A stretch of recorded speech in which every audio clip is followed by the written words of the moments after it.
Cool. What you need me to do? After she goes down, we'll get a bottle of wine up. Okay. Cool. Which one? No. One of the new boys. I'm they're in their fridge. Oh, okay. One of them's in the fridge. One of them's right here. I'm going to review both of these wines. Okay, cool. So once we taste them, I'm going to do the review on them. Cool. Talk it down. Ma'am, stop. Real hot. Ma'am. Okay, I'm sorry. Let's go. If you want it, you can get it. Oh, let's go.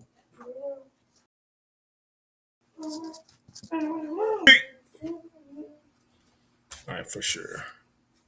My dad said she cold on the ones and twos. Oh, I thought who's cold on the ones and twos?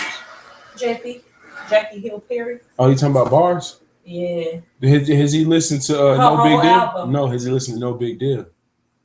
You probably need to send him a song from No Big Deal. Jackie Hill Perry is more biblically sound, obviously. Yes, and that's what obviously. Like.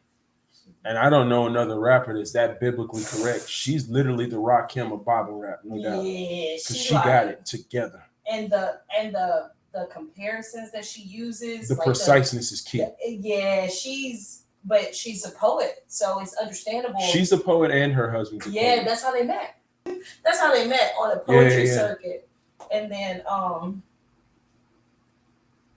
he did a poem to propose to her. Oh, that's cute. Like in front of people, like while he was doing he proposed to her via poetry. Yeah. Should I have proposed to you with bars? You should have, because you used to freestyle. But I wasn't rapping when I met you. Yeah, but you used to freestyle all the time. I used to freestyle, but I wasn't rapping when I met you. Yeah, you could have freestyled. Do I need to do that? Do I need to repropose you with bars? Yeah, do it right now. Oh, I'm a freestyle. I've had too much tequila. Not okay. I can talk about wine. I can't talk about my love for you coherently after all this tequila. You can. No. Your love is so sobering. I don't know that. I don't know that we can. Tomato. Waka. You hurting my heart. Barcelona.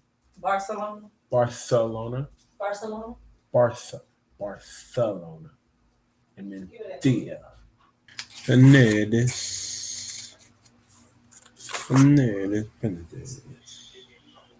Hey Charlotte, I love you. Love you too, Dad. Can I have a hug, please? Daddy, give your Padre a hug. Love you, bro. Love you. Sleep, bro. It's 10:25. Let's buzz it. Bye, baby. Bright and early in the morning, huh?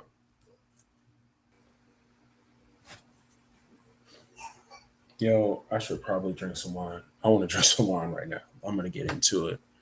Yeah, I'm going to drink some wine. I need glasses.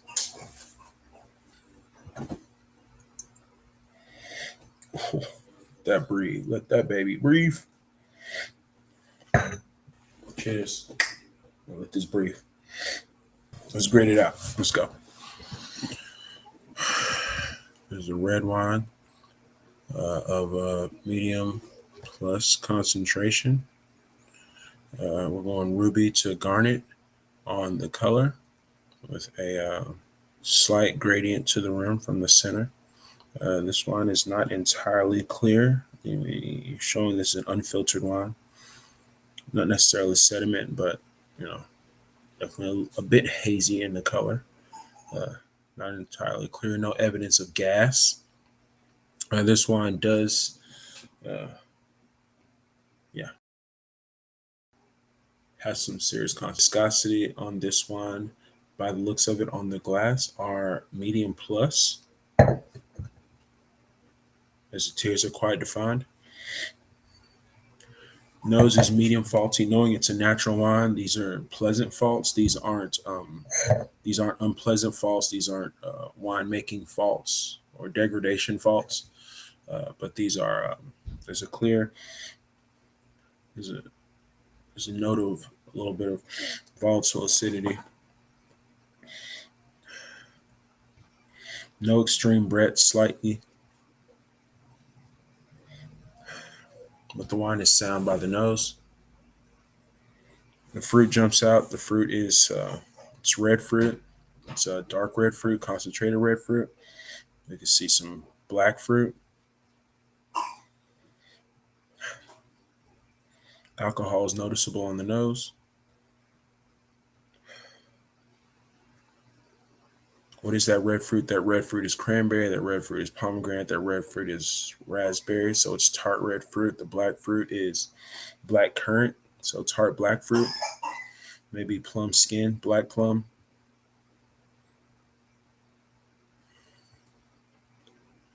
Non-fruit is a bit of florality, like fresh flowers, not desiccated flowers. So let's go into, yeah, maybe a little bit more than fresh rose, violet.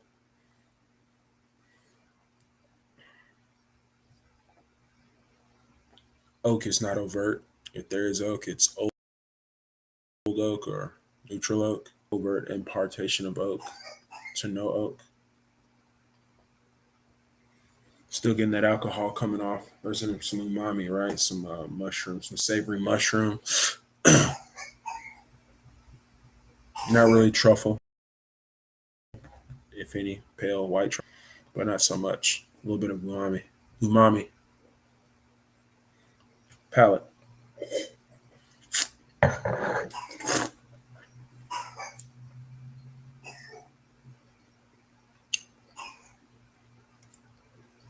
Ooh. A little bit of spice. With that spice, a little bit of black pepper popping off. Yeah, good spice happening there to go with that fruit. That's delicious. Confirming that cranberry, confirming that pomegranate, confirming that black fruit, that black plum still jumps out. A little ginger, um, maybe a touch of cinnamon like. Black pepper with the spice on that. Finish is considerable. Let's get instruction.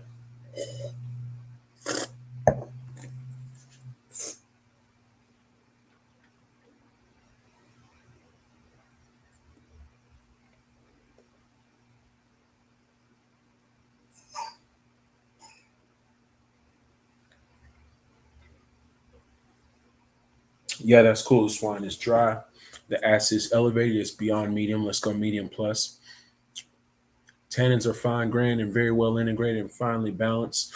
Really, really fine and almost velvety tannins, but those tannins are medium, touch medium plus. Alcohol is there. We're going to go medium on alcohol right alongside with the body. That's a fun wine. Everything seems to be well in balance. It's a well made wine. And I'm not just saying that because I know the winemaker, but it's a really well made wine, and that's official. Um, and we don't have to do the calls because we know what this wine is. This is Menthea. This Menthea is from Oregon. It's from Willamette Valley. It's from Bree stock. It is high quality wine. It is a big plus. I'm happy to be drinking this wine, especially at this hour.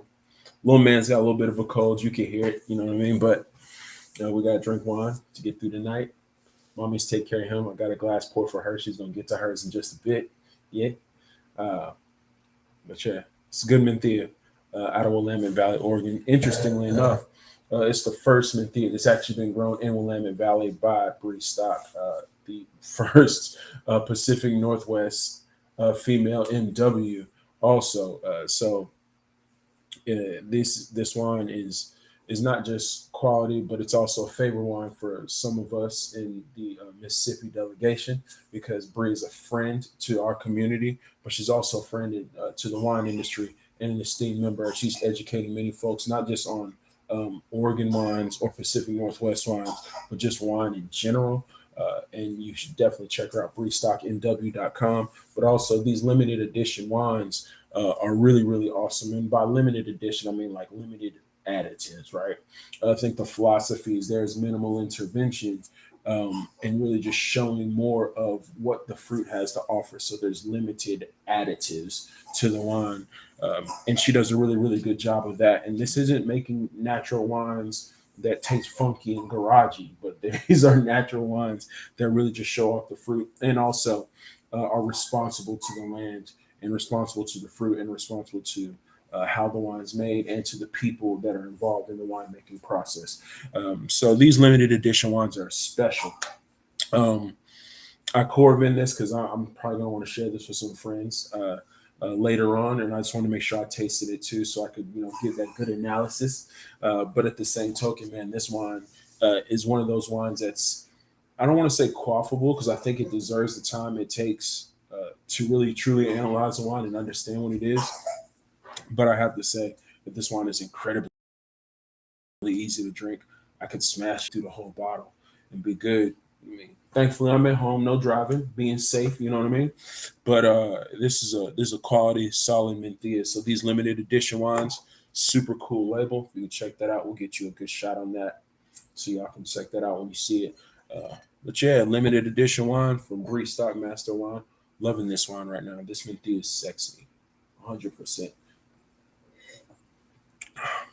Bree Stock is one of my favorite NWs, wine judges, wine professionals, just because she's got an an open mind about uh, where we're going in the wine industry. And I say that, and this is evidenced by the fact that many winemakers don't necessarily come to Mississippi, not unless it's about sales or not unless it's about anything personal. But Bree's visited us more than one occasion. She's hung out at the restaurants that we work at and manage. She's kicked it with us. She's dropped mad knowledge on us when we travel abroad and we see her. She's open arms. She remembers names and faces. It's not necessarily just, you know, knowing social media handles. That happens a lot, right? We travel, we go to these events, and we see professionals, and they only know you by your social media name or a face, right? And they don't remember you. Now, Bree remembers you. She knows you, and she remembers previous conversations. She finds the tie in the relation, and for us in Mississippi, it's really endearing when people that are esteemed in this industry, find some regard to what we're doing. So we love her because she loves us, and I think that we love her because we love this industry and we're hospitality people, and she's 100% that as well. So there's a lot of like mindedness there. So I'm really, really happy to be drinking this wine and really just kind of talking it out with you. Just because when we find wines that we like from people that we love, that makes it all better because that's what it's really about, right? Menthea is a wine that is a grape that originates in Spain and Portugal, right? Bierzo is where Menthea kind of makes its icon status. And there's in the Canary Islands, also part of Spain, there's a toast, right? Water separates people, wine brings them together. Uh, Brie stock and these limited edition wines, but Brie herself is almost a true example of wine bringing people together. Like we all came together over this stuff, and then I think we stayed together also over this stuff, and that's the beauty of it. So being the first female NW in the Pacific Northwest, making the first Menthea in Oregon. Also, really showing what Menthea truly is, because there's a few Menthea producers that I've tasted that really kind of show it off. And I mean, sometimes the tannins can be a little aggressive. Sometimes these wines can be a little out of balance, and that's almost the character of it. But I think that she's captured that, and it's not incredibly tart. Sometimes you taste Menthea, and it's so acid driven and it's so tart that I'm not saying it's unapproachable, but it gets your attention, and you gotta and you analyze and talk through it. But she's made one that's really really approachable and fun to drink and really kind to the consumer. So this is really really cool, and I'm happy to be drinking this one. So yeah, that's what this one is. Thanks, Bree. Cheers to you. You know what I mean? Who drinks a bunch of these wines? If you drink any like, obscure wines, yo, holla at your boy, man. Tell me about some really obscure wines that you drink. I think uh, some of my most favorite like obscure wines to drink are like Valdegi, like they call it Napa Gamay. I love freaking Valdegi, man. It gets super tart, and it's like drinking I don't know, like cherry or black cherry lemonade or something like that, but for grown-ups, you know what I mean? It's super fun, like sour cherry lemonade drink. It can get a little funky if it's not made right or it's out of balance, but no, Valley is a fun one. If you go into like Savoie and Jura, Savignon's really really cool, a white obscure grape. That's a fun drink. I've been crazy about some Malone lately. Um, uh, my man Eric makes a really cool melon B out of California, and it's really really cool. So I think that, obscure, not easy to find wines or not often found wines are really, really fun wines to drink, talk about, taste. They spark more of a conversation. They create more of a wine enthusiast environment. I'm really into it. So yeah, I'm happy to be drinking this Menthea right now. This is absolutely what I needed. And those kind of wines aren't always found at different bottle shops, right? You go around and you find wines and you look for some wine geeks. We're always looking for something unique and something cool, something that you don't find everywhere. And we're looking everywhere for them. And we don't always, my friend Brandi opened up a bottle shop. Today was first day of opening, so I had to go by and check her out. So if you're in Jackson, make sure you go to Levure. Levure is a bottle shop. It's in Banner Hall. It's North Jackson. For those that are familiar with the area, but when you come here, that's definitely a destination spot. You should definitely get by Levure. Find your really cool bottle of wine. You're likely going to find something that you haven't consumed before, even if you're not from here. Especially if you're from here, because she's got bottles of wine there that you're just not going to find in a lot of places. So you should absolutely check her out. It's a beautiful shop. It's sleek. It's elegant. It's artistic in nature because Brandy's an artist herself, also an educator, and an incredibly wise hospitalitarian and just wine enthusiast. Um, you know, if you don't know much about Brandy, she's a natural wine enthusiast. Um, in the Monday Meditations with Wine podcast that I did a year or two ago, we did a season, and we were interviewing. I interviewed her at Bravo, it was an establishment I worked at, and she just had much to say about natural wine and made it really plain about what natural wine actually is. Yeah, somebody's up middle of the night.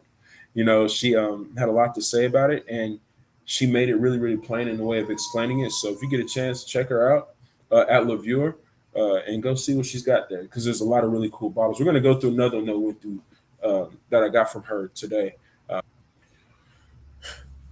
How many parent songs you got out there? You know what I mean? Because I think that I think that it's important that we talk about that. Consider, you know what I mean? And shout out to my wife Michelle. She's taking care of business with the babies in the back, um, keeping them taken care of. While I talk to y'all about wine, um, we went to San Diego. We were at SongCon, and we had a good conversation about balancing song and parent life, um, the challenges, the joys, the balancing act that it takes. And this is just all part of it. But look, I mean, in the middle of the night, you do your study. In the middle of the night, you create your content. In the middle of the night, you analyze your wines. You keep things going. And these are important things that you have to do. But it's about the balance. Um, but there's joy in that because you're doing a thing. You're working through it.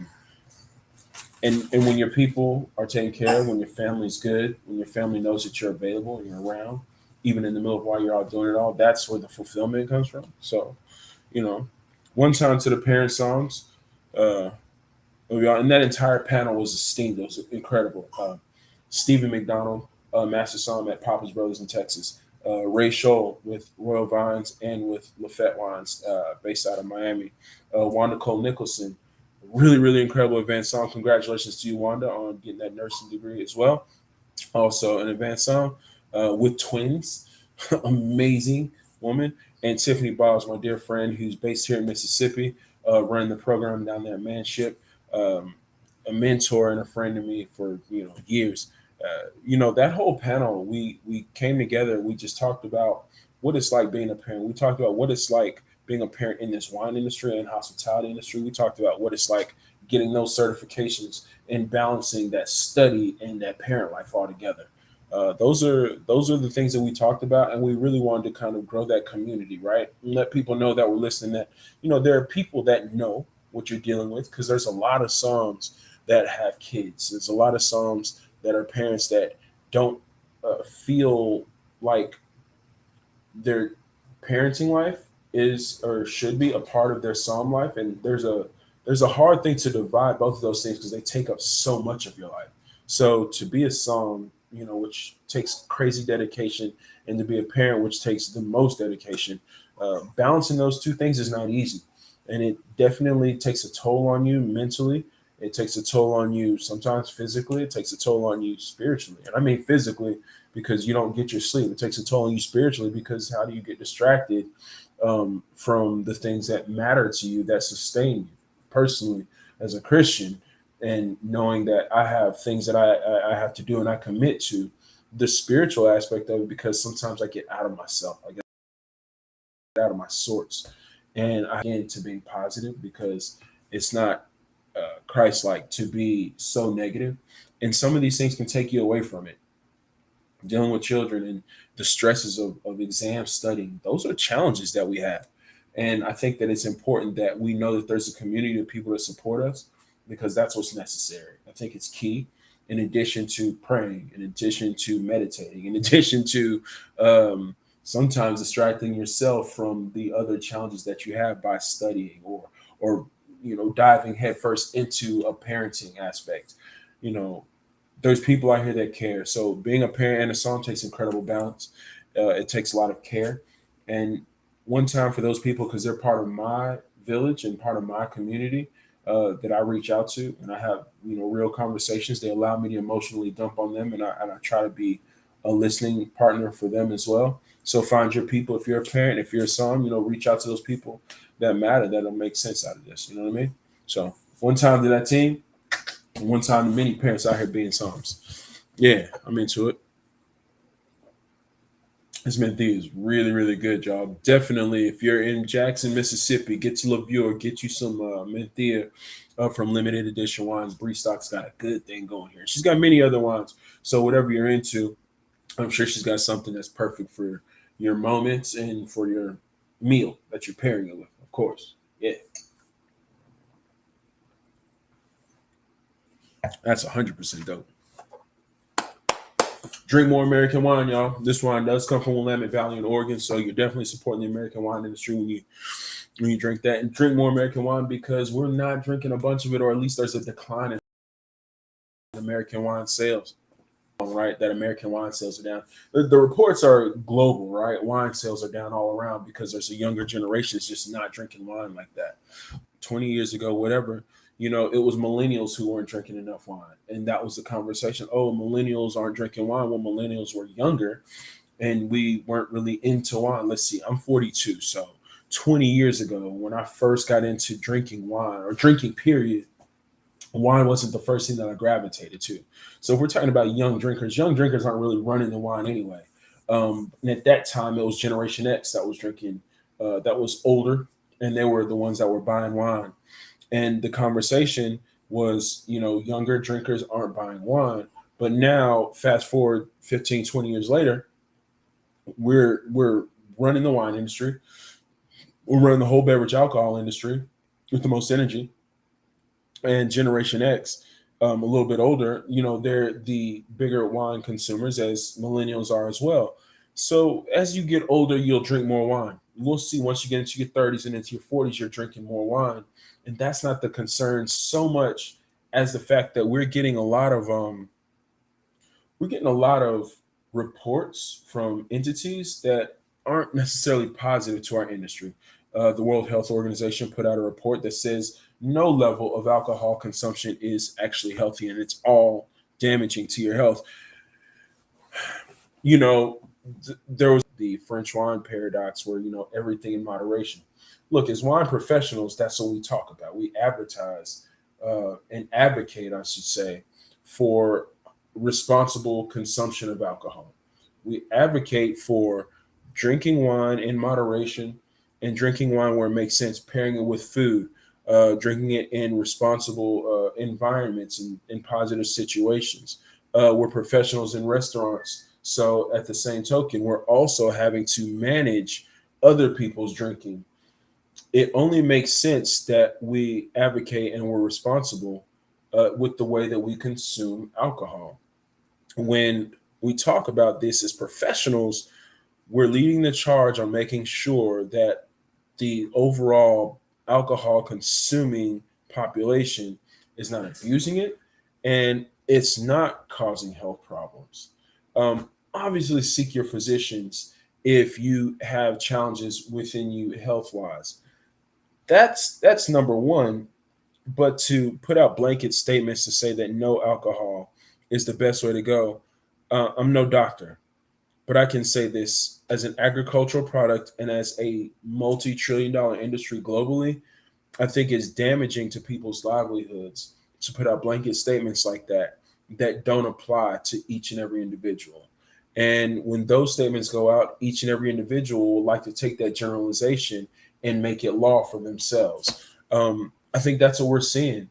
We've got a high inflation rate. We've got threats of tariffs about. We've got so many other things that are affecting the beverage alcohol industry.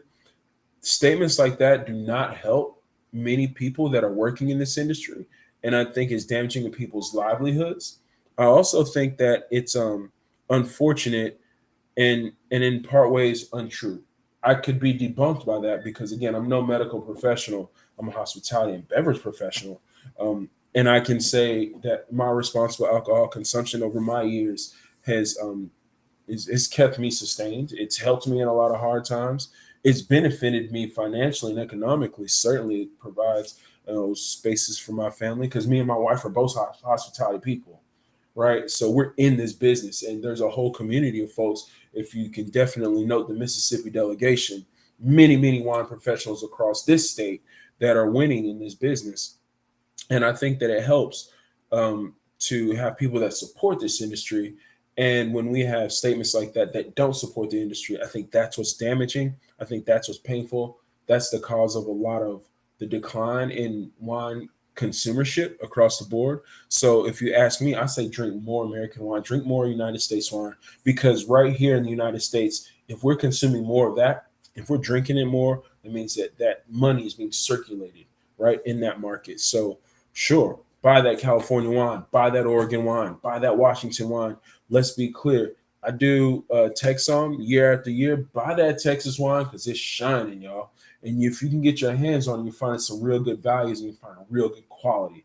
And you're finding a lot of winemakers who care about the industry in places like Texas. The first place that wine was grown or vinifera grapes were grown in the United States is in Virginia. Great wines coming out of Virginia. The very first AVA in the United States out of Missouri. Drink some Missouri wine. Drink some New York, some Finger Lakes wine. If you like Riesling, get you some Finger Lakes wine. I'm not playing around, man. Y'all got to drink more American wine. It supports our economy, it supports our wine industry, and it supports many other American citizens that actually are winning in this industry. And for those immigrants that are working the fields, for those Americans, those citizens, those people that are working the fields, this is an agricultural product. We need people that are working in these farms. I'm hearing reports of icon vineyards that are ripping up acres and acres of vines because they're not selling the fruit. They're letting fruit dry up and fall on the ground and turn the raisins and die off because they're not going to sell the wines because year after year the decline is happening. Um, I don't come against anyone for their thoughts and their studies, but I do feel like the reports that no level of alcohol consumption is helpful, that's not good for this industry. And I say to anyone who's looking to drink some wine, buy some American wine. Seriously, support the people right here in the homeland, and let's keep our wine industry thriving and flourishing. So yeah, drink more American wine. Um, this one right here is a good one. Get into Oregon, absolutely. Get into Northern California. Get into Central California, absolutely. Let's get some good wine out there. These small winemakers and these small producers, they're doing a good thing, and we should do right by them by supporting them. A lot of American wine doesn't necessarily get exported like that. There's a lot that does. Let's be clear. There's a lot that does, and abroad they're drinking our wines. A lot of those icon California wines happen in auction. They find themselves in the market via auctions, and then you have a lot of small producers that their wines are getting exported onto different wine lists around the world. So if they're going to do their part, we should absolutely do our part right here in the homeland. So drink more American wine. It's a message. My name is Chuck Nix. I prove that. Whenever he goes to sleep, you're really going to appreciate this wine. I'm just saying. This is a really good Sauvignon Blanc. I'm talking about the one I picked out. Yeah, the one you picked out. Pro tip: if you're ever using a Corvin with your wines and you first get it out of the Corvin, word to wise, let it breathe a little bit, like what you get right out the gate with the Corvin. it's not always the true aromas and not always the true fragrances of the wine. So let it kind of breathe out a little bit. It's super spritzy though. Credit to the winemaker. This is an unfiltered Sauvignon Blanc. I know that. So there's a lot of fun. At Levure, I know that Brandi is a natural wine enthusiast, but I know that a lot of the wines that are placed on shelves, they do follow a lot of sustainable practices. I'll give y'all a better shot of this, but she's got these little stickers here that will tell you about the fruit selection being organic or if there's biodynamic and sustainable practices in the vineyard. Those stickers go on the label. So if you're shopping her shop, you'll be able to, decipher, if you're an enthusiast yourself. Some people it doesn't matter, and that's fine. But if you do care, it lets you know that on the bottle by those stickers, it's a little bunny rabbit or a little grapes lets you know what's going on inside the bottle. I know this is a there's some organic selection, but the winemaker from Bodkin Wines, Chris Christensen, the winemaker, not the dog show guy, different person. But they a lot of the wines or the grapes that are selected, the grapes that are selected are CSWA certified. It's California Sustainable Wine Growing Association, which means that they have rules to follow, just like any other certification, organic or biodynamic. And that also means that when you don't filter these wines, you kind of get a true expression. This wine, look, this is Sauvignon Blanc. It spent some time on the lees. You get some wines that spend some time on the lees. You really get a roundness from lees aging, but also you get a true expression and a little bit more character of the wine. The idea is to get more of the fruit to show up. So, this Sauvignon Blanc, super spritzy and kind of effervescent on the front. I think all that CO2 is worn off here a little bit. Yeah. Again, there's some really, really, really fun concentrated aromatics. Obviously, because it's Sauvignon Blanc and the aromatics are going to be concentrated anyway. But you're getting some directness. You're getting some cleanness in these wines. You're getting your easy grassiness. Yeah, your citrus, your bright lemon is jumping out. Like a prickly pear, which is super cool, right? It's not really like a spice. It is like a spice, but like a really, really fun ginger. I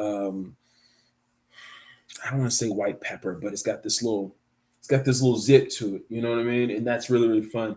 That zippiness, and that's the striking acidity. I should say that. There's a striking acidity to this wine. This Sauvignon Blanc is a lot of fun to drink.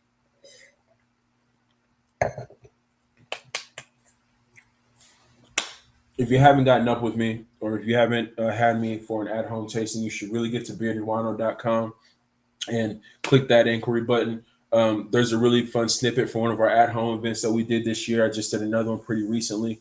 The season's a hot time to do wine tastings in people's homes.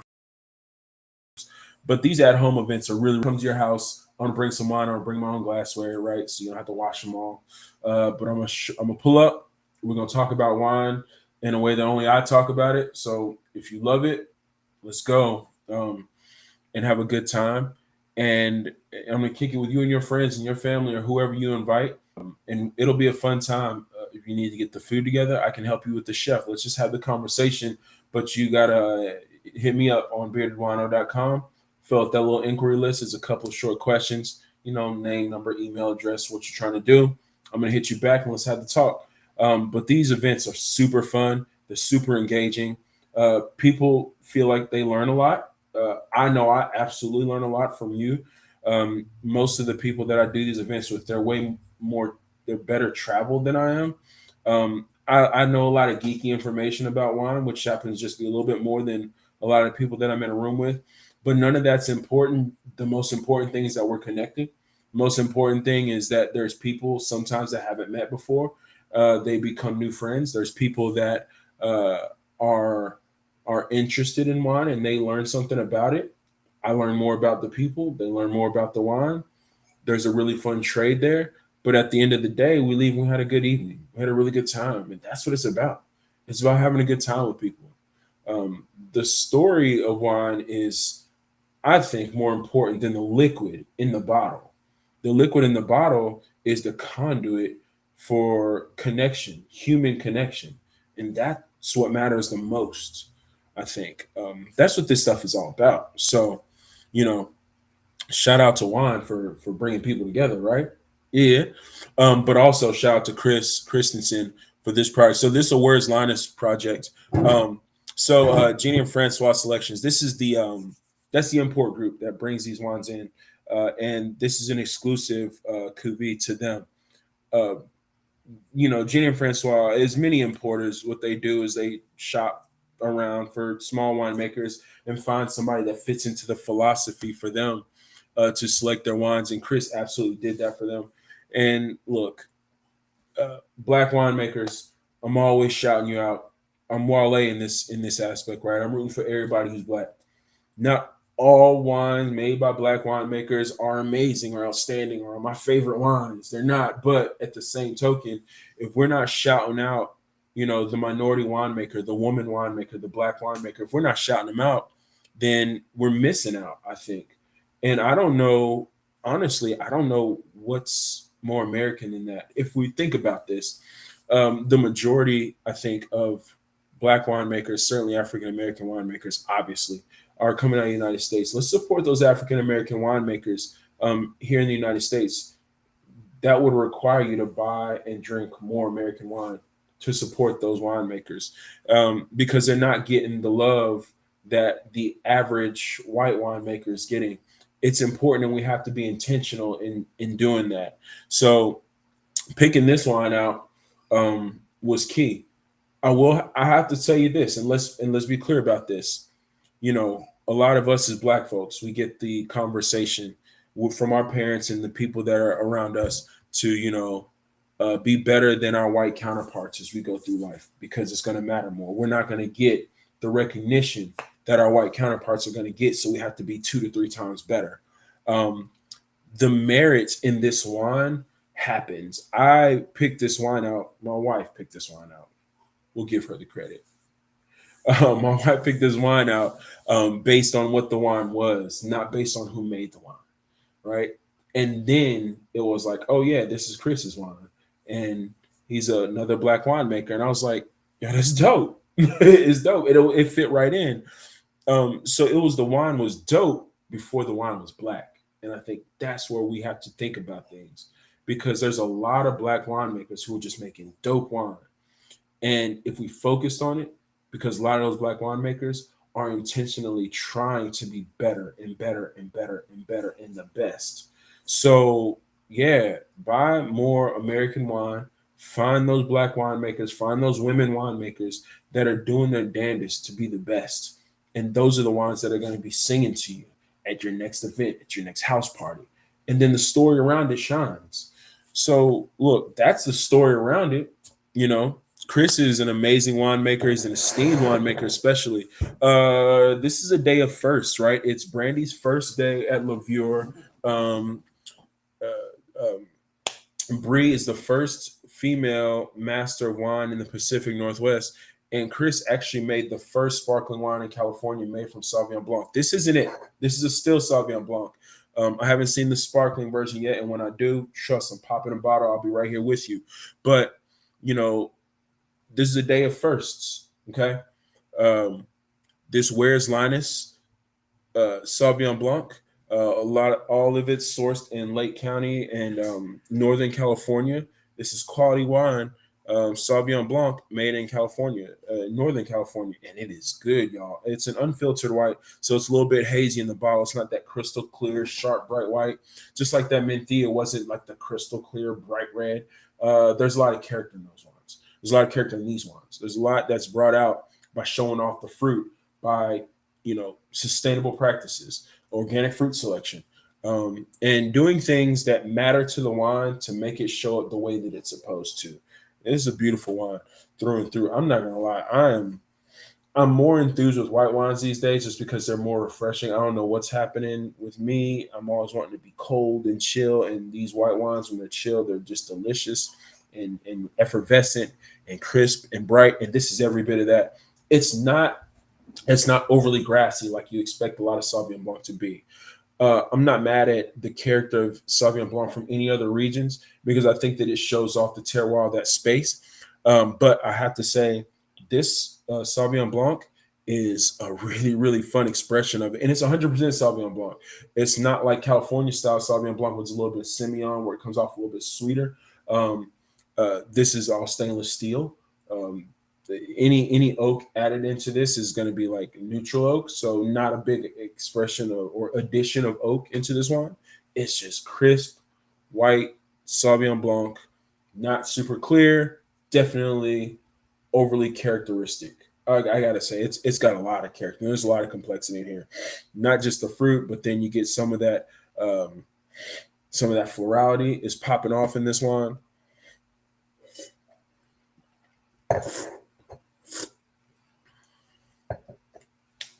Yeah, it's not too grassy. There's some really proper things that are happening in harvesting. Structurally speaking, yeah, this wine is dry. Acid keeps your mouth watering. No phenolic bitterness. It's easy to drink. Alcohol is moderate. You know, body is clean. It's smooth on the palate. Man, this is good wine. Y'all definitely look. Where's Linus? Where's Linus is the name of this wine. That's the label right there. Okay. Chris Christensen is the producer. He makes so many other wines, certainly out of Northern California. But that Sauvignon Blanc is special, y'all. That is dope. Brandi, shout out to you, man. You got some really cool selections right there, Levure. So get to Levure, get you some really dope bottles. I'm into it. Um, yeah, man, drink more American wine. I'm gonna run some shouts on some people because I love y'all and I miss y'all.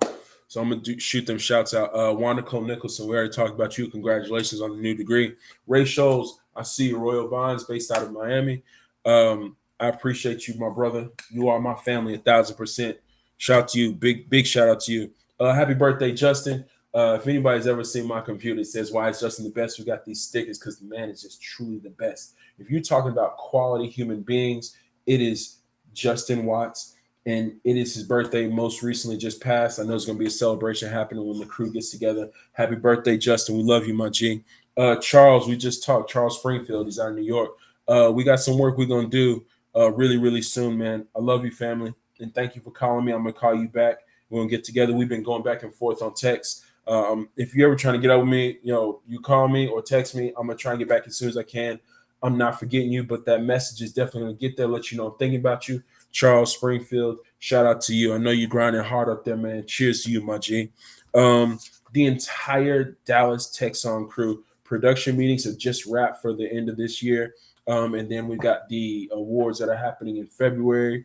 I'm doing my part virtually. I'll be stationary here in Mississippi through that. So I'm going to miss y'all at this event. But, man, I love y'all. And shout out to the entire Texan crew. James, Amy, Paula, every single one of y'all. Stephanie, Chicago, I love you, Mom. It's a big deal. Y'all mean a whole lot to me. Y'all know who y'all are. Thank y'all, man, for everything you've done for me. And thank y'all for accepting me into that community, man. Shout out to the Texan crew. Big shout out to them. Megan, my sister, Trill Wine Wife. Yo, you've been through a lot in the last couple of years, and we have been through a lot in the last few years that we've been friends. And I absolutely love you and the family. Alan, Trey, Livy, love y'all all. Man, cheers to y'all. Brandi, you're doing an amazing thing with Levure. We're proud of the work you're doing. I'm telling y'all, the most aesthetically pleasing wine shop that I've ever been in. I did a wine shop a couple of years ago, and I thought it was the dopest thing ever. We had a clean look, and this one that Brandi's put together trumps that, 3 times over. Yo, big shout out to you, Brandi. We're proud of the work you're doing, Levure. You're doing an amazing thing. Let's go. Chris Christensen for the wines. Bree Stock for the wines. Thank y'all, man. Y'all doing great work. This is what it is, man. I'm Chuck Needs to Bearded Wineaux, your favorite sommelier. Get at me, beardedwineaux.com. Sign up on the email list. Dirty Napkin Supper Club. The next event is in January 16th. It's going to be an amazing event. It's an extravaganza like no other. If you've not been to a Dirty Napkin Supper Club event, you got to get to one. So when you come to Jackson, you know where you're going to have a fantastic dinner. Chef JB and I are going to be working really, really tight to make sure that this next pairing set is better than all the ones before. So one time for the whole team, KP, Miranda, JB, every single one of y'all, love it. I'm gonna go check up with wifey. She probably needs a glass. We're gonna tag out with this baby. Cheers, y'all, man. Love y'all. Chuck next beer to Wineaux. Peace.